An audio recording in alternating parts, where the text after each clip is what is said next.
Spinno on uusi suomalainen rotaatiopelien innovatiivinen harjoittelun apuväline. 60 asteen välein säädettävä Spinno opettaa harjoittelijalle alavartalon ja lantion oikeaa liikettä. Ja mikä tärkeintä, laite on täysin olohuonekelpoinen. Tämä laite auttoi mun mielestä tosi hyvin hallitsemaan lantion sivuttaista liikettä, joka on haitallista swingissä.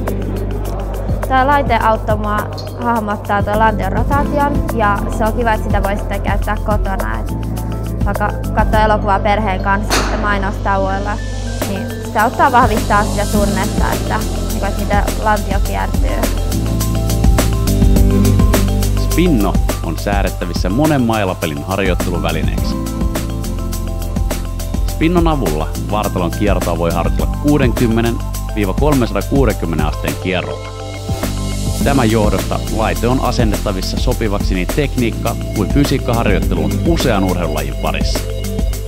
Tuo Spinno-laite sopii mun mielestä parhaiten erilaisten urheilulajien fysiikkapuolen harjoitteluun. Eli siinä tulee ne vartalon rotaatiot ja se isoin jeesi, mikä mun mielestä on golfpelaajalle, niin on just siinä, että saa sen vartalon kiertyä kunnolla ja pääsee sinne vartalon rotaation ääriasentoihin paljon helpommin. Ihan mielenkiintoinen laite, että huomasin heti, että alkuasento oli paljon jämäkempi kuin ennen harjoittelua. Ootan innolla, kun pääsen ulos testaamaan tätä laitetta.